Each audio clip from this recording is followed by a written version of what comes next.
রব্বুল আলামিন তাই বলেন, বান্দা এক নাম্বার নিয়ামত আমি তোদেরকে দিয়েছি, তা হলো এই, আমি রব্বুল আলামিন নিজের হাত, দুই হাত দিয়ে আমি তোরে বানাইছি। কোরআনে কারিমের আয়াত উলামায়ে কেরাম আছেন, যেহেতু আল্লাহ বলেছেন খলাকতু বিয়াদাইয়া, তার মানে হলো ইয়াদুন মানে হাত, ইয়াদাইয়া মানে দুই হাত। আল্লাহু আকবার।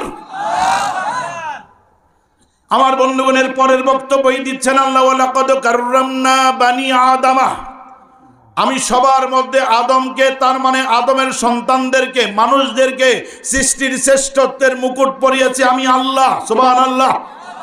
আমার বন্ধুগণ, অনেক লম্বা কথা যাব না, সংক্ষেপে আসি, শুনেন। আল্লাহ রাব্বুল আলামিন এরপরেই বলছেন, ওই যে বলছিলাম ওয়াফি আনফুসিকুম আফালা তুবসিরুন, আল্লাহ বলেন বান্দারে কত নিয়ামত দিয়েছে, একটু দেখ, একটু দেখ, একটু দেখ। আল্লাহ কোরআনে জানিয়ে দেন, বান্দা তুই কার সাথে কুফরি করিস? কাইফা তাকফুরুনা বিল্লাহ, কার সাথে? এত বড় ক্ষমতা কার, তোকে কে দিল? তুই কার সাথে কুফরি করিস? কার সাথে বেয়াদবি করিস? কার সাথে তুই লড়াই করবার জন্য ঘোষণা দিস? তুই কি জানিস না আমি আল্লাহ রাব্বুল আলামিনের ক্ষমতা সম্পর্কে কি তোর কোনো জানা নাই? আল্লাহ নিয়ামতের কথা উল্লেখ করে করে দিয়ে বলেন, শোন কত নিয়ামত দিয়েছি, একটু দেখ। আলাম নাজআল লাহু আইনাইন, আলাম নাজআল লাহু আইনাইন। আল্লাহ বলেন, বান্দারে আমি কি তোর কপালের উপরে দুইটা চোখ আমি সেট করে দেই নাই? আমি কপালের উপরে দুইটা চোখ যদি না দিতাম, এই পৃথিবীর শ্রেষ্ঠ জিনিস তোর মা, তোর মায়ের চেহারাটা দেখতে পাইতিস না, পাইতিস না। আর তোর সুজলা সুফলা শস্য শ্যামলা সাগর মেঘলা বাংলাদেশ, এই বাংলাদেশে রংপুরে গেলে ভিন্ন জগৎ, কক্সবাজারে গেলে সমুদ্র সৈকত, খুলনায় গেলে সুন্দরবন, সিলেটে গেলে জাফলং। এই যে আল্লাহ নানাবিধ সৌন্দর্য দিয়ে বাংলাদেশকে বানিয়েছেন। আল্লাহ রাব্বুল আলামিন বলেন, এত সুন্দর সুন্দর করে আমি বানিয়েছি তরুলতা দিয়া। রব্বুল আলামিন বলেন, এই দুইটা চোখ যদি না দিতাম, এই দেশের সৌন্দর্য, পৃথিবীর সৌন্দর্য তুই দেখতে পাইতিস না, ঠিক কিনা? আমার বন্ধুগণ, আর একটু ভিতরে ঢোকেন তো। আমরা যারা বিবাহিত, যাদের আমাদের একটা ছোট্ট বাচ্চা আছে, ওইটার নাম হলো ফাতিমা, ওর নাম হলো আব্দুল্লাহ। আমার একটা সন্তান আছে, তার নাম রেখেছি আল্লামা সাইদি। রাগ করছেন নাকি আপনারা? হ্যাঁ, মন মানলো না, আহা মন মানলো না। ওই আল্লামা সাইদি রাহিমাহুল্লাহর সাথে 4 মাস জেল কেটেছি। দারুল আমান ট্রাস্টে আমি ওয়াজ করেছি, আমি তার সাথে জীবনের সেরা সময় কাটিয়েছি। কোথায় করেছি? বিশ্বাস হয় না মনে হয় আপনাদের নাকি? হ্যাঁ, আসি যে ওখানে দেখা হয়, তো ওখানকার শ্রোতারা আছেন না? কেউ কেউ আছে ওখানে, তো মাশাআল্লাহ, ঠিক কিনা? আজকে সেই আলোচনা করব না, আপনাদের ধৈর্যচ্যুতি ঘটাবো না, একটু জাস্ট বিবেকে করা নাড়িয়ে আমরা মোনাজাত করে চলে যাব। খেয়াল করে দেখেন, আমার ওই সন্তান মাত্র 1 বছর বয়স, মেয়েটার নাম ফাতিমা, আর একটা মেয়ের নাম আমিনা, আর বড় ছেলেটার নাম রেখেছি মুফতি আমির হামজার নামে, আমির হামজা। টার্গেট হলো একটা, আমির হামজা হবে জান্নাতের মধ্যে সাইয়্যিদুশ শুহাদা। যে সাইয়্যিদুশ শুহাদার উহুদের ময়দানে ওরা নাক কেটেছে, কান কেটেছে, চোখ তুলেছে, লজ্জাস্থান কেটেছে, বুকটা চিরে ফেলে কলিজাটা বের করে নিয়ে চিবিয়ে খেয়েছে। বিশ্বনবী উহুদের ময়দানে 2টা লাশ দেখে সবচেয়ে বেশি কেঁদেছিলেন। একজন হলো চাচা আমির হামজা, আরেকজন হলো হযরতে মুসআব, সবচেয়ে ধনাঢ্য পরিবারের সন্তান। আমার বন্ধুগণ, আমার ভাইরা, আমি ডিটেইল যাচ্ছি না, মনের মধ্যে শখ আসলো, আল্লাহ ওই সাইয়্যিদানা আমির হামজা সাইয়্যিদুশ শুহাদা, হাদিস শরীফের মধ্যে পেয়েছি জান্নাতের মধ্যে সাইয়্যিদুশ শুহাদা সাইয়্যিদানা আমির হামজার নেতৃত্বে শহীদদের মিছিল হয়ে যাবে। আমাদের বিশ্বাস ওই মিছিলের মধ্যে নাম এসে যাবে বাংলাদেশের মধ্যে মতিউর রহমান নিজামী। কথা বলেন ঠিক কিনা? নাম এসে যাবে আল্লামা সাঈদী, আল্লামা দেলাওয়ার হোসেন সাঈদীর নাম এসে যাবে। আর দেশের জন্য, ইসলামের জন্য যারা শহীদ হয়েছে, আল্লাহ রব্বুল আলামিন ওই মিছিলে তুমি রব্বুল আলামিন এই সমস্ত শহীদদের জায়গা করে দিও। মনের মধ্যে খেয়াল এসেছে আল্লাহ, ছেলেটার নাম রাখবো আমির হামজা, ইসলামের যোদ্ধা হবে, আর তার পিতা হিসাবে না জানি ওই মিছিলে যদি একটু জায়গা হয়ে যায়। আমার বন্ধুগণ, এটা বলা আমার উদ্দেশ্য হলো একটা বুঝবার জন্য। খেয়াল করেন, আপনারও আছে এরকম ফাতিমা, খাদিজা, আব্দুল্লাহ, আব্দুর রহমান। আপনার নিজের সন্তানের কথা চিন্তা করেন। আজ গভীর রাতে আপনি চলে যাবেন, কেউ তাকিয়ে নাই আপনার জন্য। সন্তান আপনার জন্য অপেক্ষা করতে করতে ঘুমিয়ে গিয়েছে। সকালে উঠে যখন দেখবে বাবা পাশে শুয়া, কপালে চুমো, গালে চুমো, কত চুমো, ওই সন্তানের আদর গোটা দুনিয়ার চাইতেও বেশি, ঠিক কিনা? ওই বাচ্চা মিয়াটার, বাচ্চা ছেলেটার আদরে তো গোটা দুনিয়া একদিকে আর সন্তান একদিকে। আল্লাহু আকবার। আমার বন্ধুগণ, আমার ভাইরা, আল্লাহ রাব্বুল আলামিন বলেন যে সন্তানের প্রতি তোর এত মায়া, এত স্নেহ, এত ভালোবাসা, ওই সন্তানকে খাওয়াবার জন্য টাকা নাই, পয়সা নাই, কোন সম্পদ নাই, অর্থ নাই, বাবা ভিক্ষা পর্যন্ত করে নিয়া সন্তানের মুখে খাবার তুলে দেয়, ঠিক কিনা? আল্লাহ রাব্বুল আলামিন আমাদেরকে বলছেন, আমি যদি তোর কপালের উপরে নিয়ামত হিসেবে দুইটা চোখ না দিতাম রে বান্দা, তোর কলিজার টুকরা সন্তানের চেহারাটা তুই দেখতে পাইতিস না। আল্লাহ কত বড় নিয়ামত দিয়েছেন এটি বুঝবার জন্য আরেকটি উদাহরণ দিলে আপনার কাছে আরো ক্লিয়ার হয়ে যাবে। একজন অন্ধ মানুষ আর একজন চক্ষুষ্মান মানুষ। আমাদের যাদের চোখ আছে আরেকজন অন্ধ। এই অন্ধ মানুষটা সায়েল করলে এরকম কে আছেন, আল্লাহর রাস্তায় আমারে কিছু দান করেন। বিশাল এক সম্পদওয়ালা রাষ্ট্রনায়ক, বিশ্বনায়ক ওই অন্ধর সামনে গিয়ে দাঁড়ালো, অন্ধরে তোর কি লাগবে, কি দরকার তোর বল, টাকা লাগবে, পয়সা লাগবে, ঠিক আছে সব দিলাম, কিন্তু তোকে আমি দুইটা প্রশ্ন করব। একটা প্রশ্ন করব, সেটা হলো, অন্ধ আমার কাছে সুযোগ আছে, তোকে আমি গোটা দুনিয়ার রাজা বানাইয়া দিতে পারি। ভালো করে ধরেন কথা, গোটা দুনিয়ার রাজা আমি বানাইয়া দিতে পারি রে অন্ধ, এটাও সুযোগ আছে, নিবি নাকি? নাকি আমার কাছে দুইটা চোখ আছে, এই চোখ দুইটা দিলে গোটা জগৎ তুই দেখতে পাইবি। অন্ধ তুই বলতো কি নিবি, গোটা দুনিয়া নিবি নাকি দুইটা চোখ নিবি? একটু বলেন তো আপনার মানুষ, অন্ধ মানুষটা কোনটা পছন্দ করবে? তার মানে আমার এবং আপনার যে দুইটা চোখ দিয়েছেন আল্লাহ, আমার ভাইরা, ওটা গোটা পৃথিবীর চাইতে কম দামি না বেশি দামি? আবার একটু আসেন, একজন ওই যে আমাদের ভিতরে আছে কিডনি নষ্ট হয়ে গেছে, ডক্টর বলে দিয়েছে মাত্র 3 ঘন্টা পরে মৃত্যু হবে। এরকম ডাক্তাররা তো বলতে পারে সিনারি সিমটম দেখে, কথা কন। ডাক্তার বলল মৃত্যু হবে 3 ঘন্টা পর। এমন সময় একজন দৌড়ে আসলো, দৌড়ে এসে বলল, শোন শোন শোন, ও কিডনি শেষ হয়ে যাওয়া লোক, আমার কাছে 2টো কিডনি আছে, রেডিমেড তোকে দিতে পারি। আচ্ছা বলো তো, তুমি 2টা কিডনি নিবা নাকি গোটা দুনিয়ার রাজা বা তোমারে বানাইয়া দিব? তুমি কোনটা নিবা? হায়াত আছে 3 ঘন্টা। এখন বলেন তো লোকটা কোনটা নিবে? তার মানে রব্বুল আলামিন বলেন, গোলাম ওয়াফি আনফুসিকুম আফালা তুবসিরুন, ও আমার বান্দা, এই যে নিয়ামতগুলো আমি তোরে দিয়েছি, আবার তোকে আমি নিয়ামত দিয়েছি হার্ট। কি দিয়েছি? হার্ট দিয়েছি। এই হার্টের আওয়াজ বোঝা সহজ। বিশ্ব নবী বললেন, ইন্না ফিল জাসাদে মুদগা। আল্লাহর নবী বলেন, এই 3.5 হাত বডির মধ্যে একটা গোশতের টুকরা আছে। ইজা সলুহাত সলুহাল জাসাদু কুল্লু ওয়া ইজা ফাসাদাত ফাসাদাল জাসাদু কুল্লু। নবী বললেন, 3.5 হাত বডির মধ্যে ছোট্ট গোশতের টুকরাটা যদি নষ্ট হয়ে যায়, তাহলে ওই মানুষটার অর্থ থাকতে পারে, সম্পদ থাকতে পারে, চেহারা থাকতে পারে, নায়কের মতো হতে পারে, ওই গোশতের টুকরাটা নরম নষ্ট হয়ে গেছে মানে ওই মানুষটার আর 4 পয়সার মূল্য সমাজে নাই। তার মানে ও নষ্ট, ও ভ্রষ্টা। আবার বিশ্বনবী বললেন ওইটা যদি ভালো থাকে তাহলে ওই মানুষটা ভালো। সুবহানাল্লাহ কোন। ওর টাকাও নাই, পয়সাও নাই, দিন আনে দিন খায়, শ্রমিক, রিক্সাওয়ালা, ঠেলাওয়ালা, এমনকি ভিক্ষা করে খায়।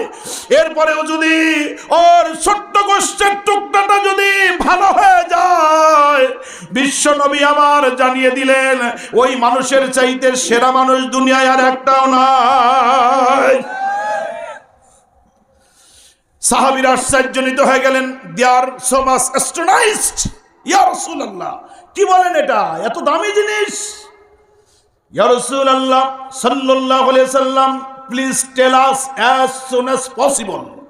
ইয়া রাসূলুল্লাহ, তাড়াতাড়ি বলেন, এত দামি একটা জিনিস, ভালো হয়ে গেলে ভালো, মন্দ হয়ে গেলে মন্দ, জিনিসটা কি? বিশ্বনবী তার জবান মোবারক দিয়ে জানিয়ে দিলেন, শোনো, ওই জিনিসটার নাম হলো আলা ওয়াহিয়াল কলব। ওই জিনিসটার নাম হলো কলব। জোরে কোন সুবহানাল্লাহ। আমার বন্ধুগণ, আমার ভাইরা, আজকে বিজ্ঞান যেটাকে হার্ট বলছে, আমার ভাইরা, স্পন্দিত হৃদয়, ভালো করে ধরেন আমার বন্ধুগণ। এই যে হৃদয়ের মধ্যে, হার্টের মধ্যে স্পন্দন করছে বারবার, সংকোচন বিয়োজন, সংকোচন সম্প্রসারণ, সংকোচন সম্প্রসারণ। এই ওয়াজ বুঝবার জন্য আর বেশি দূর যাওয়ার দরকার নাই। যদি কারোর হার্টের রোগী থাকে, ওই হার্টের রোগীর টেস্টের জন্য প্রথম টেস্ট হলো ইসিজি, এরপরের টেস্ট হলো ইকো, এরপরেরটা ইটিটি, এরপরেরটা হলো এনজিওগ্রাম। এই নামগুলো শুনছেন না আপনারা? শুনছেন? ভালো করে ধরেন। ইসিজি হয়ে গেছে, ধরা পড়লো না ভালো করে, ডক্টর বলল ইকো করো। আমার বাবা এখনো বেঁচে আছেন, আল্লাহ যেন হায়াতে তৈয়্যিবা দান করেন, সুস্থতা দান করেন। সব বাবাদের জন্য আল্লাহ সুস্থতার নিয়ামত দান করেন, পড়েন আমিন। হার্টের অসুখ, টায়ার্ড হয়ে যায়, বলে বাবা টায়ার্ড। নিয়ে গেলাম ডক্টরের কাছে। আমি রাজশাহী বিশ্ববিদ্যালয়ের ছাত্র, আমি রাজশাহী মেডিকেল কলেজ, আমার এক বন্ধুর কাছে নিয়ে গেলাম, হার্টের স্পেশালিস্ট। ও বললো চলো টেস্ট করবো, গিয়ে দেখি কি সমস্যা। বন্ধু মানুষ নিয়ে গেল, বলো তুমি যেহেতু কোরআনের কথা বলো, ইসলামী আন্দোলনের মানুষদেরকে বুঝাও, তাহলে একটু আসো, চলো দেখি। ওই হার্ট যখন ইকো করা শুরু করেছে, কম্পিউটার সেট করে এরকম একটা নরম একটা জিনিস দিয়ে এইভাবে ধরে যখন দেখাচ্ছে হার্টের ভিতরে, ওখানে দেখা যায় যে 5টা ইয়া এরকম স্পন্দিত হচ্ছে সমান তালে। উনি হাত দিয়ে বলল এটা একটু কমজোরি হয়ে গেছে, এই 5টার মধ্যে এটা একটু কমজোরি। আপনি দেখবেন কাউকে রিং পরানো হয়, 1টা 2টা এমনকি 5টা রিং পরানো মানুষও আছে আমাদের মাঝে, আছে না নাই? একটু বুঝবেন ভালো করে, বিজ্ঞানে আসছে এবার। এই যে স্পন্দন হচ্ছে, হার্ট প্রতিটা মুহূর্তে হচ্ছে সংকোচন সম্প্রসারণ, সংকোচন সম্প্রসারণ। আজকে বিজ্ঞান ওখান থেকে বের করেছে চিকিৎসা বিজ্ঞানীরা যে এই যে এত দ্রুত বেগে সংকোচন বিয়োজন করে, এটা সেকেন্ডে কতবার। বিজ্ঞান বলল শোনো দুনিয়ার মানুষ, ওই যে হার্টটা প্রতি মুহূর্তে স্পন্দিত হচ্ছে, সংকোচন বিয়োজন হচ্ছে বারবার, এটা কতবার হয়? বিজ্ঞান বলল প্রতি সেকেন্ডে 72 থেকে 80 বার। আরো জোরে কন্যা সুবহানাল্লাহ বলেন তো দেখি, আল্লাহু আকবার। প্রতি সেকেন্ডে 72 থেকে 80 বার। এখন এই যে পরীক্ষা নিরীক্ষা করবার পরে এটা ছেড়ে দিল। এখন গোটা বিশ্ববিখ্যাত ইসলামিক স্কলার্স যারা, এরা বলল এখান থেকে আমরা আর একটা জিনিস বের করব। এই যে প্রতি সেকেন্ডে 72 থেকে 80 বার এই যে স্পন্দিত করছে, আচ্ছা ওখানে কি বলেটা কি?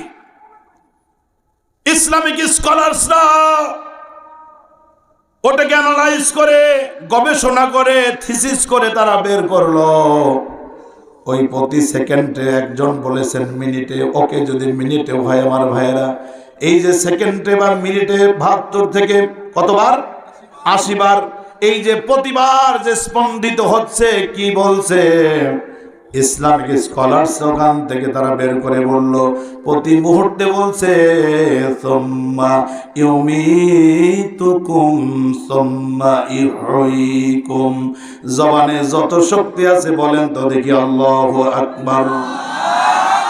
তার মানে হলো প্রতিটা সেকেন্ডে এরকম 72 থেকে 80 বার করে বলেছে সুম্মা ইউমিতুকুম, এই যে আমি মরে গেলাম, সুম্মা ইহয়িকুম, আবার আমি জেগে উঠলাম, এই যে মরে গেলাম, এই যে জেগে গেলাম, ফাহিয়াকুম সুম্মা ইউমিতুকুম, এই যে বাসা, এই যে মরা, এই যে বাসা, এই যে মরা, এই যে জীবিত, এই তো মৃত্যু, এই তো জীবিত, এই তো মৃত্যু।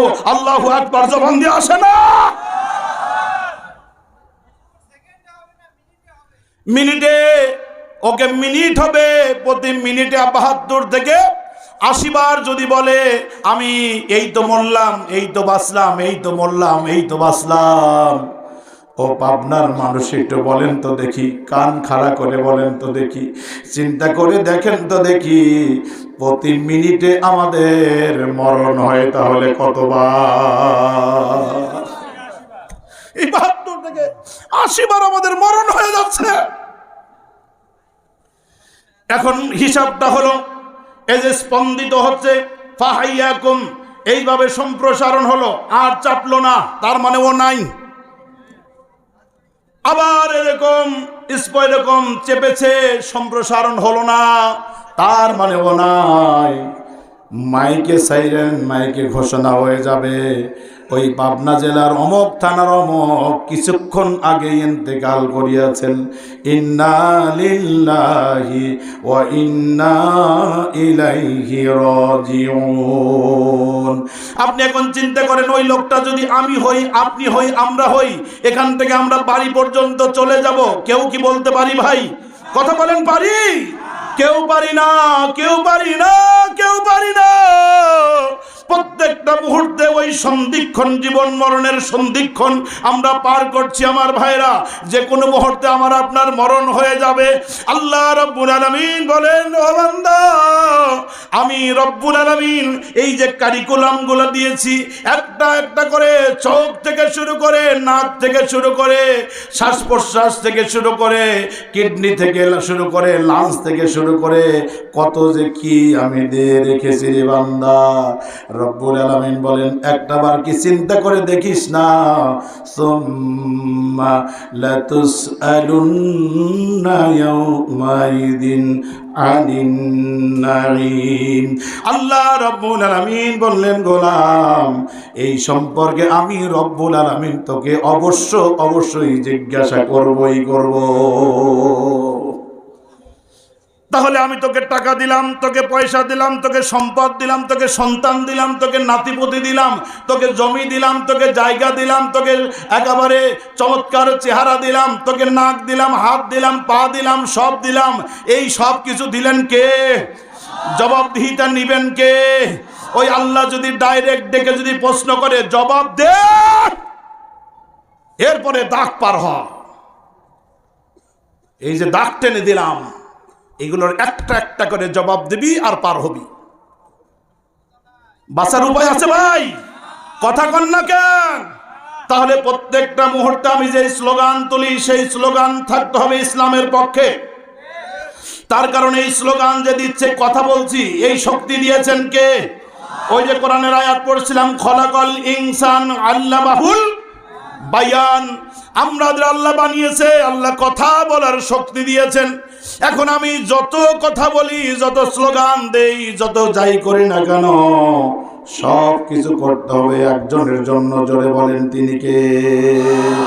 আল্লাহ আমাদের সম্পদ দিয়েছেন, সম্পদগুলোকে ব্যয় করতে হবে কার জন্য? আল্লাহর জন্য করতে হবে।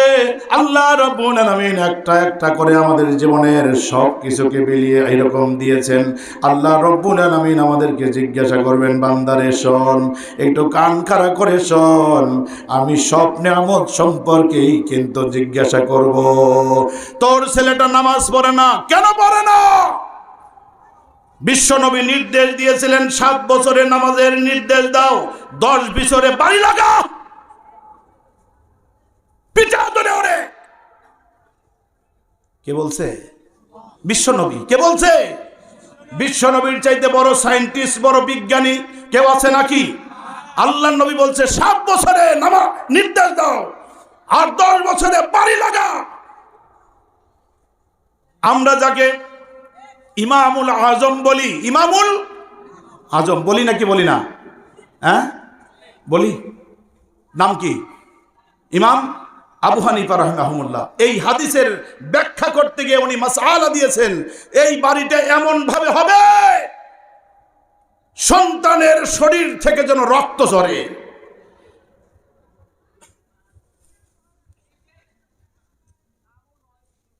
কিন্তু নামাজের নির্দেশও দিলাম না, নামাজ শিখালাম না, কোরআন শিখালাম না। ইংলিশ শিখাই, বাংলা শিখাই, অঙ্ক শিখাই, কোরআন শিখাই না।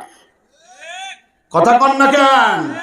বাংলা সূরা একজন হুজুরে রেখে দিয়েছেন, অন্যদেরকে দেন 5,500 টাকা। কোরআন পড়ানোর হুজুরের মাইনা হলো 3,300 টাকা। ওটাও দিতে আবার গরিমসি আছে না নাই? এই জন্য আল্লাহ বলেন ওই সন্তান সম্পর্কে জিজ্ঞাসা করা হবে, ও নামাজ পড়ে নাই, কেন পড়ে নাই? কেন পড়ে নাই নামাজ? দাঁড়া, আমি আল্লাহ তোকে প্রশ্ন করব, জবাব দিয়ে তাকে পার হতে হবে। এই জন্য বিশ্বনবী আল্লাহর নবী আমাদেরকে স্ট্র্যাটেজি শিখিয়েছেন, কৌশল। 7 বছরে নির্দেশ দাও, 10 বছরে বানায় ফেলাও, ওকে কোরআন শিখাও, দিন শিখাও, ইসলাম শিখাও, নামাজি বানাও। তার কারণ ওইটা যখন একটু বড় হয়ে 15 বছরে পা দিবে, ঘাড় উঁচু করে বলবে, পুরো পেট পেট করে। 20 বছর হয়ে গেলে বলবে যে এখন যাওয়ার সময় হয়ে গেছে, তাও তোর আত্মায় ভয় আছে না। এমন কুলঙ্গার সন্তানও তো আমরা দেখলাম, একটা মোবাইল কেনবার জন্য বাবাকে চাপ দিয়েছে, বাবা কিনে দেয় নাই, ওই বাবাকে বাথরুমের মধ্যে নিয়ে শ্বাসরোধ করে মেরে ফেলেছে। এমন দুর্বশা সন্তানও দুনিয়ায় আছে না নাই? আমার বন্ধুগণ, আমার ভাইয়ের, এই জন্য এগুলো সব নিয়ামত। এই নিয়ামতের ব্যাপারে জবাবদিহিতা করতে হবে নাকি হবে না? একেবারে শেষ পর্যায়ে চলে আসতেছে, আমার মনে হয় টাইম শেষের দিকে। আমার ভাইয়েরা, একটু তাহলে পাবনাবাসী বলেন তো, বলে দিই আগেই, এই পৃথিবীর মধ্যে একটা সেরা নিয়ামত আছে, সেরা নিয়ামত, ওটা সম্পর্কেও জিজ্ঞাসা করবে। ওই সেরা নিয়ামতের নাম কি? সবাই বলেন, নাম কি? এই সব সমস্যার সমাধান হলো না, আরো জোরে, নারায়ে তাকবীর, আল কোরআনের আলো, আল ইসলামের আলো, সব সমস্যার সমাধান দিতে পারে আল কোরআন। ঠিক কিনা বলেন? এই পৃথিবীর মধ্যে একটা সেরা নিয়ামত দিয়েছেন আল্লাহ, ওই নিয়ামতের নাম কি? কোরআন। বিশ্বাস হয় আপনাদের? আমি প্রশ্ন করে এটা নিয়ে অনেক কথা বলতাম, কিন্তু বললাম না, টাইম শেষ হয়ে যাচ্ছে এই জন্য। তাহলে বলেন, পৃথিবীর সবচেয়ে সেরা নিয়ামতের নাম কি? এই কথা আপনার কথা নয়, আমার কথা নয়, ওস্তাদজিদের কথা নয়, এই কথা আল্লাহ কোরআনে জানিয়ে দিয়েছেন।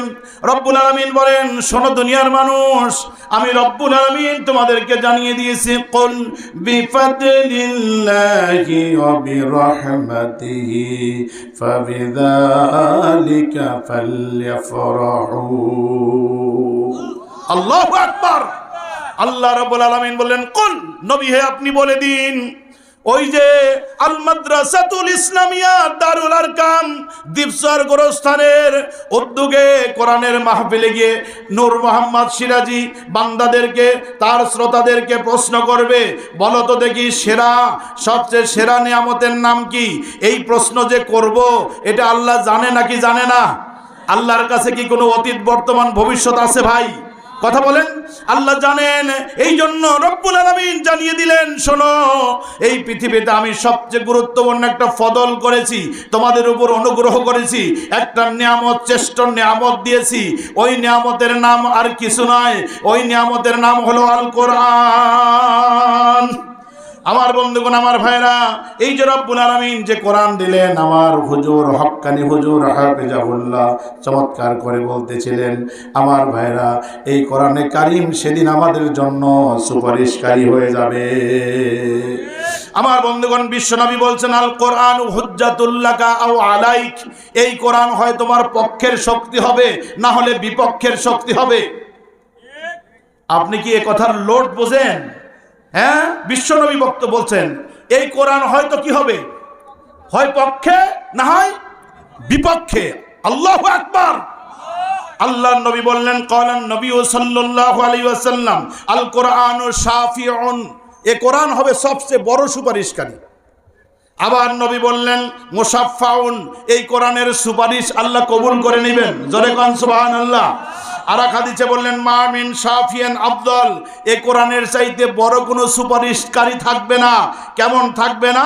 আল্লাহর নবী বলেন লা নাবিয়্যুন ওয়ালা মালাকুন ওয়ালা গায়র, কোন নবী কোন ফেরেশতা এছাড়া অন্য কেউ কোরআনের মতো এত জোরালো সুপারিশ করতে পারবে না। আল্লাহু আকবার। এই কোরআনের সুপারিশ আমরা চাই নাকি চাই না? চাই। এ কোরআনে কারিম দাঁড়িয়ে সূরা যে মুলকের কথা বলছিলাম, রীতিমতো একটা অবয়ব দিবেন, আল্লাহ ঝগড়া শুরু করে দিবে। আল্লাহর কাছে ঝগড়া করবে। এই কোরআন পড়েছে, কোরআন বুঝেছে, এই যে দারুল আরকাম মাদ্রাসার ছাত্র, ও হলো কোরআনের পরিবারের সদস্য। ইন্না লিল্লাহি আহলিনা মিনান নাস, এরা হলো আল্লাহর পরিবারের সদস্য। জোরে কান সুবহানাল্লাহ। আল্লাহ বলবেন ও কোরআন পড়েছে, কোরআন বুঝেছে, কোরআন অনুযায়ী জীবন চালিয়েছে, পরিবার, সমাজ, রাষ্ট্র, ইসলামী বিপ্লবের জন্য, কোরআনের বিপ্লবের জন্য নিজের জীবন বিলিয়ে দিয়েছে, এমনকি ফাঁসির কাস্টে পর্যন্ত চলে গিয়েছে, কিন্তু কোরআন ছাড়া অন্য কিছু মানি নাই, মানব না স্লোগানে ঠিক থেকেছে। আল্লাহ রাব্বুল আলামিন বলবেন আল্লাহ আমার এই কোরআন পড়নেওয়ালা সাহেবে কোরআনকে যতক্ষণ পর্যন্ত জান্নাতের উচ্চ মাকাম দান না করবে, আমি কোরআন তার জন্য সুপারিশ করবই। আমি ওকালতি করতেই থাকবো। জোরে কান সুবহানাল্লাহ। আমার ভাইরা, আর একটা কথা হুজুর বলে গেছেন, বিশ্বনবী উকিল হবেন। বিশ্বাস হয়? বিশ্বনবী নিজে বলে গিয়েছেন একদম চমৎকার, আনা সাইয়্যিদ ইবনে আদম ইয়াউমাল কিয়ামা। বিশ্বনবী বলেন আমি নবী আদম সন্তানের নেতা হয়ে যাব। সরি, টাইমটা পাস করে ফেলেছি বোধহয়। হ্যাঁ, 5 থেকে 10 মিনিটের মধ্যে শেষ করে দিই। হ্যাঁ, কষ্ট হইতেছে আপনাদের? খুব ইম্পর্টেন্ট একটা জায়গায় এসেছি তো, না বলে লোভ সামলাতে পারছি না, যেহেতু দেরিতে উঠে পড়েছি। রাগ করছেন কারা কারা একটু দেখি? কেউ রাগ করেন নাই? তাহলে আর 10 মিনিট আছেন তো আপনারা ইনশাআল্লাহ। এটা চেয়ে নিলাম আপনাদের কাছে। লিল্লাহি তাকবীর।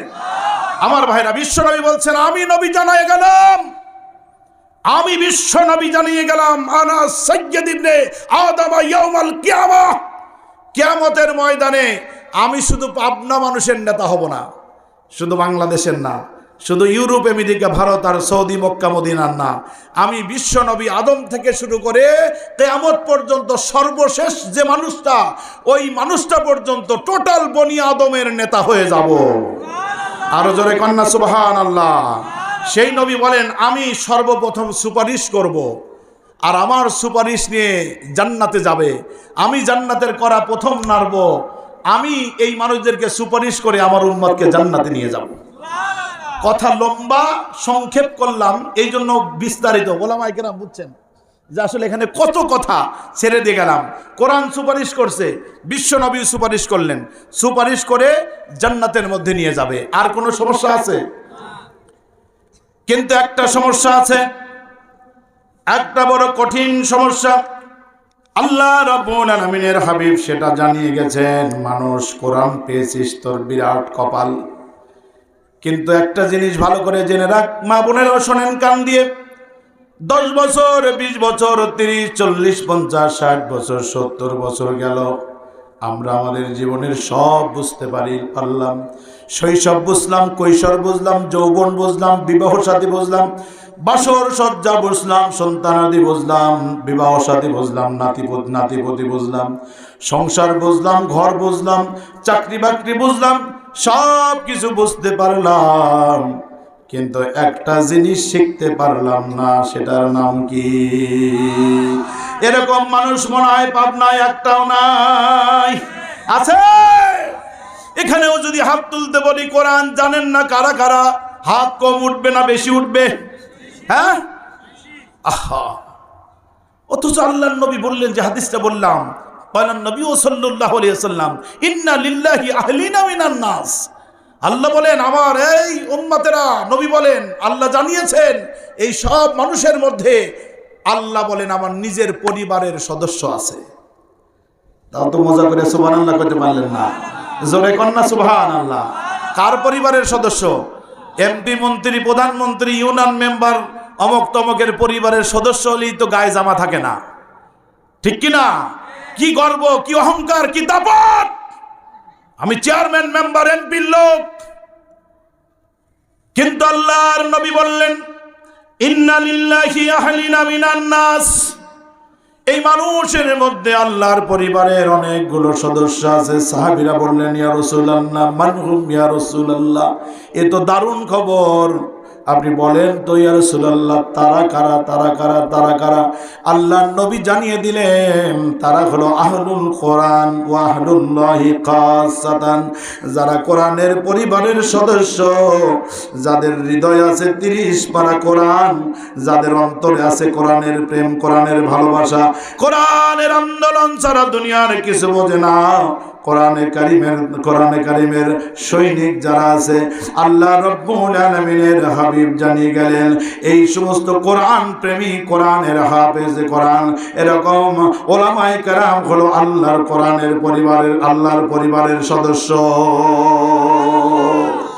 আমার বন্ধুগণ, তার মানে হলো মাদ্রাসার একটা হাফেজ ছেলে অথবা 10 পারা 20 পারা পড়ে, নাজেরা পড়ে, অথবা আম্মা পারা পড়ে, একটা বাচ্চা ছেলে হেঁটে যায়, আপনি দেখলেই মনে করবেন ওটা আল্লাহর পরিবারের সদস্য। সুবহানাল্লাহ বলবেন না? ওটা কার পরিবারের সদস্য? এই জন্য মাদ্রাসায় আপনার সন্তান দেওয়ার দরকার আছে না নাই? নাতিপতি দেওয়ার দরকার আছে না নাই? আপনার সন্তান দিলেন, তার মানে আপনি সবাইটা আল্লাহর পরিবারের সদস্য হয়ে গেলেন। আমার ভাইয়ের, আমার বন্ধুগণ, বিশ্ব নবী তাই একটা কথা বলে দিলেন, 10-20 বছর 50 বছর সব বোঝো সব, কিন্তু কোরআনটা শিখতে পারো নাই, কোরআন বোঝো নাই। তুমি সব বুঝতে পারো, নামাজ বোঝো নাই, হাইয়া আলাস সালাহ, হাইয়া আলাল ফালাহর মিনিং বুঝতে পারো নাই।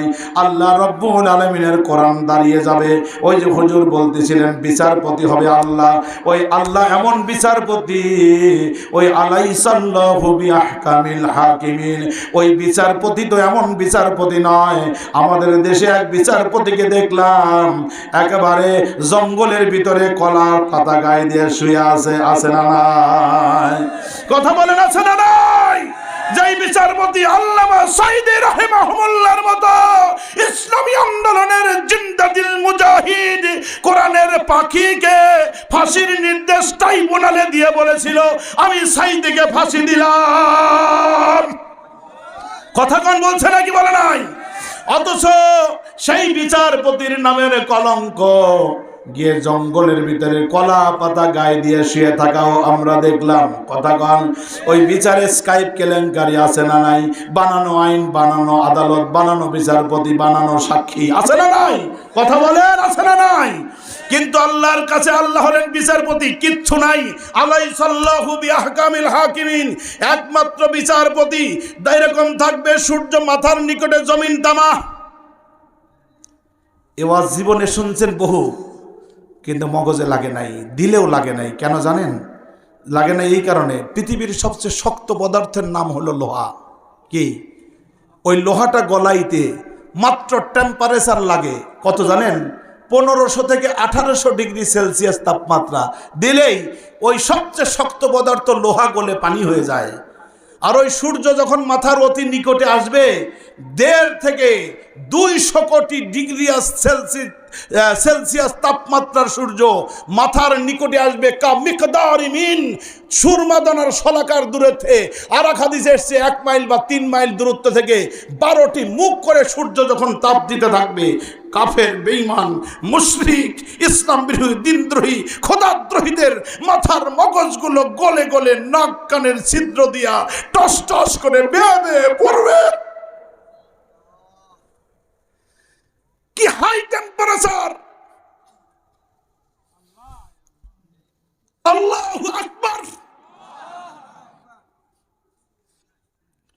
সেই কঠিন সময়, কেমন কঠিন সময়, বিশ্ব নবীকে আল্লাহ জানিয়ে দিলেন, ফি ইয়াউমিন কানা মিকদারুহু 50 আলফা সানা।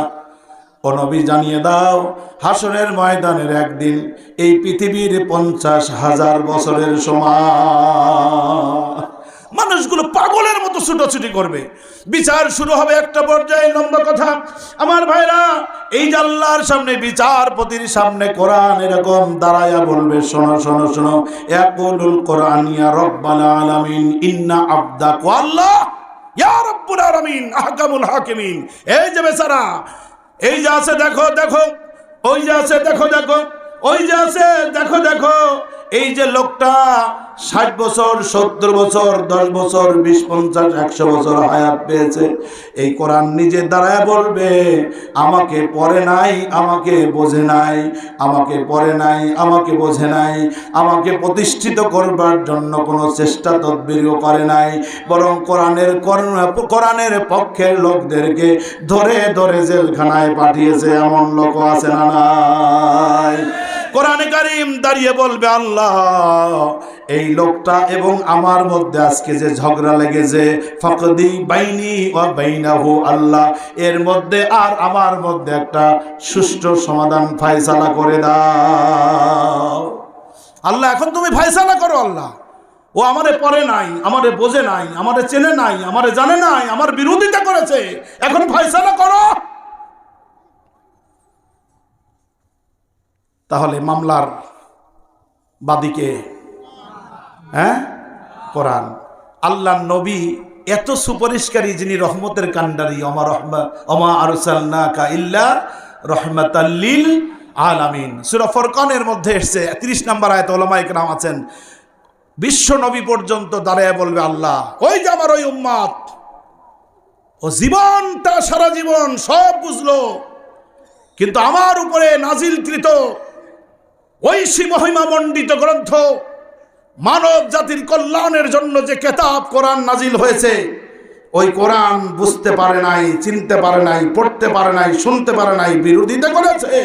আল্লাহ এই ব্যক্তির বিরুদ্ধে আমি নবীও নিজে মামলা দায়ের করে দিলাম। একটু চিন্তা করে দেখেন তো, যে কোরআন যুদ্ধ করে তার পঠিত লোককে, পাঠককে জান্নাতে নেবে, যে নবী সংগ্রাম করে সুপারিশ করে তার উম্মত